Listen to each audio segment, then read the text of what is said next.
Rinig po ninyo lahat yan, nanawagan siya. Kayo mga kasundaluhan, kayo mga kapulisan, kaya ba ninyong tanggapin na meron tayong presidente na pinoprotektahan pero adik? Yun ang sabi. Diba? Yun ang sabi ni Digong. So yun pa lang, kung ikaw ang presidente ng Pilipinas, anong gagawin mo? Papalakpakan mo si Digong. Malamang threat yan. Alam nyo kung bakit? Ano ang sabi ng mga lawmaker sa Pilipinas? Kahit ganyan ang mga Duterte, may mga iilan pa ring supporter ang nauuto nila. So kung magwiwilga sila at mag-aaklas sila, no, at magre-revolusyon sila or magkudita sila, may possibility mangyari kahit konti lang sila kasi marami pa ring mga retired na sundalo, kapulisan ang nauuto ni Digong. Di ba? Kaya ang ginawa ni BBM, so bago ka mag-aklas, bago ka gumawa ng revolusyon, bago ka gumawa ng pagkukudita at hahamunin mo at isasali mo sa sariling interest mo, yung sa sariling kagustuhan mo para makaupo yung anak mo, buwagin na kita, tanggalin na kita. Di ba? Kaya tinanggal. So may rason ngayon, mga DDS, iyak na naman yan. Bakit tinanggalan? Dapat nandyan yan sila, kasali yan sila kasi party din naman sila, no, sa Pilipinas. So ang nangyari, tinanggal ngayon ni BBM. Subukan mo pang mag-aklas. Subukan mo magkudita.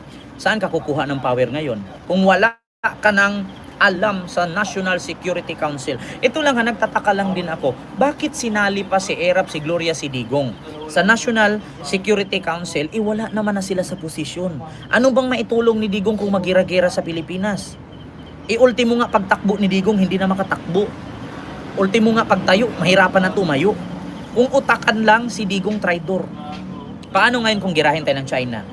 Paano ngayon kung kalabanin tayo ng China? Diba? So anong aasahan ni Pangulong Bongbong Marcos pagdating sa National Security Council? Anong maaasahan ni BBM? Sabi ni The Gambler, nasa batas kasi yun nakalagay na former president. Kaya nga, nasa batas nakalagay na former president siya. Si Erap, si Gloria at si Digong.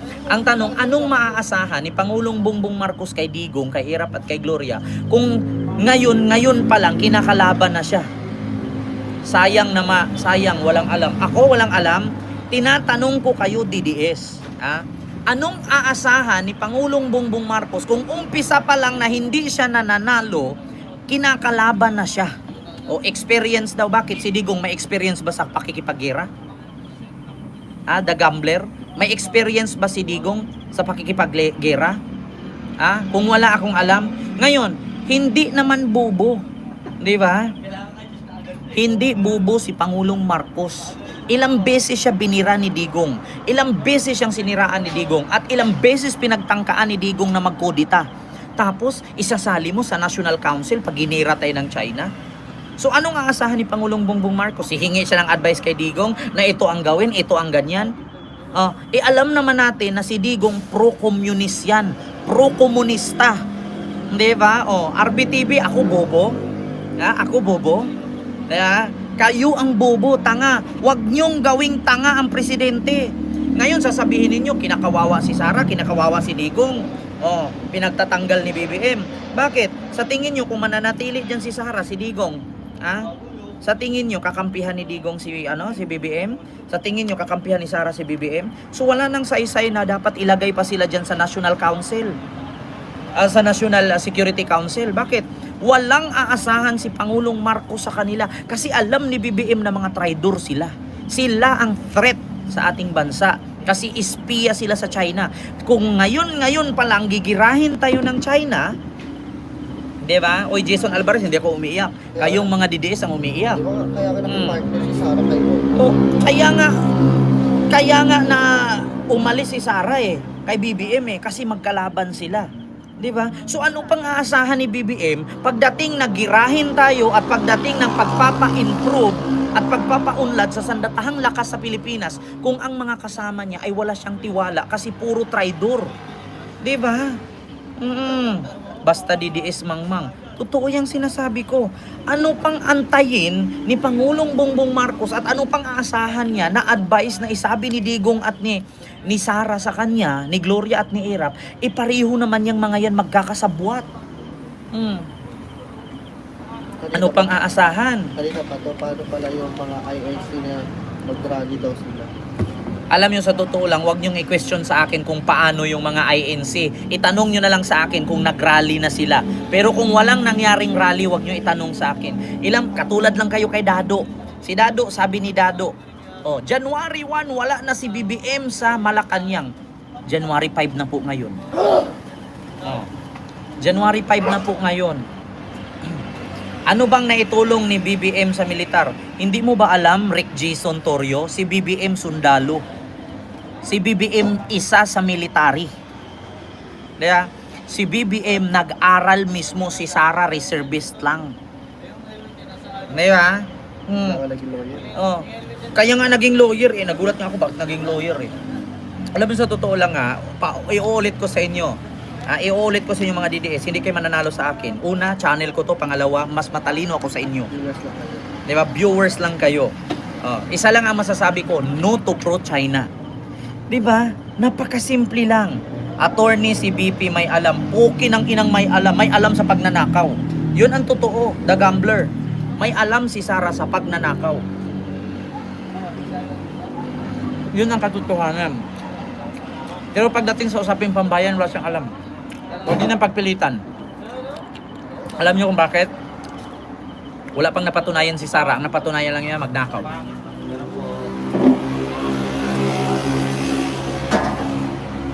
Huwag niyo nang pagpilitan na may alam si Sara. Alam niyo bakit? Wala pang napatunayan si Sara Duterte maliban sa pagnanakaw sa pera ng bayan. Ko po yung aking live kasi nga yung ilaw masakit sa mata. Alam niyo mga kababayan, Luzon, Visayas and Republic of Mindanao, province of China. Alam niyo po ba? Ganito kasi yung kwento niyan. Yung China natataranta na. At ang China nga ngayon ay nakikiusap na sa Pilipinas na kung saan pwede naman daw makipag-usap ng via diplomatic way. Diplomatic way, ibig sabihin makipag-usap ng ayos, na hindi sana makipagbumbahan ng tubig, 'di ba? Makipaggurguran, na which is ilang beses yan ni-request ng Pilipinas. Hindi nakinig ang China, no? Ilang beses ang Pilipinas nakiusap sa China. Hindi nila pinapakinggan, na kung saan ang mga Coast Guard binumba nila ang tubig, tinaga ang mga rubber boat, wala pa rin. So ngayon, gumawa ng hakbang si Pangulong Bongbong Marcos, sanib-puwersa na sa Amerika at sa ibang bansa na para manghingi ng tulong para sa ating bilateral, no, yung tinatawag natin na ang ating tawag doon, yung sakop ng ating bansa, yung nasasakop ng mga isla na kung saan ay inaangkin at inaagaw ng China. Kanina pa nga lang sa ating live na kung saan mayroong namataang underwater submarine drone na ginagamit ng China para pang-espiya kung mayroon man tayo mga submarine na sa ating karagatan na pinadideploy. Yung underwater drone na pinakawala ng China ay may maraming purpose yun. Either nag-iikot yun sa lahat ng isla sa Pilipinas, naghahanap ng minerales, or di kaya nag-iispiya sila na baka may mga warship na, may mga may mga kagamitan na galing sa Amerika at galing sa ibang bansa na nilagay ang Pilipinas sa ilalim ng karagatan, kaya chine-check nila sa kanilang underwater submarine drone, na yung AI drone. So ngayon, nababahala na ang China. Nahuli ito, nakita ng mga mangingisda dun sa Masbate. So nababahala na ang China.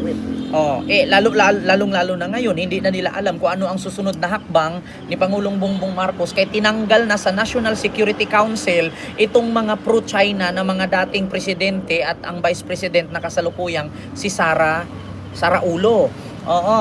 So tinanggal na si Sara ngayon. So wala nang espiya ang China kung anong sunod nilang gawin. Hello Sugar, may galab shout out. So hindi na alam nila kung anong sunod hakbang ng China kasi wala nang spy eh. Si Digong wala ng power, si Gloria wala ng power, si Erap wala ng power. Mas lalo naman si Sara. So ngayon, ano nga bang rason kung bakit tinanggal ni Pangulong Bongbong Marcos ang mga dating matataas na politician sa ating bansa, especially ngayon sa kasalukuyang Vice President na dapat kasali naman talaga dapat yan sa national tawag ito National Security Council. Ang problema kaya tinanggal siya ni Pangulong Bongbong Marcos kasi ang tingin ni BBM kay Sara is terorista. Diba? Ang tingin ni BBM ay terorista na po ang mga Duterte at si Sara. Bakit? Kung ikaw presidente ng Pilipinas, Ma'am Rosana Ragudo, hello po. Kent, magkano pinagpagasolina punta TP House? Actually, Ma'am Rosana, 350 po. Oo. Ma'am Rosana.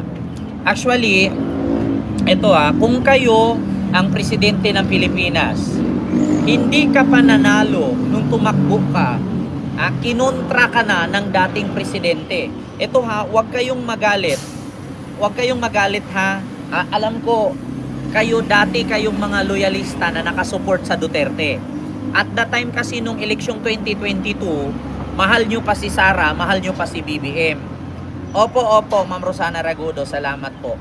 No, alam ko nung year 2022 election, mahal nyo pa si Sara, mahal nyo pa si BBM, hindi nyo pa yun alam. Pero sa totoo lang, itong si Digong, tumatakbo pa lang, kumakandidato pa lang si BBM, binibira na niya. Pero anong ginawa ni BBM?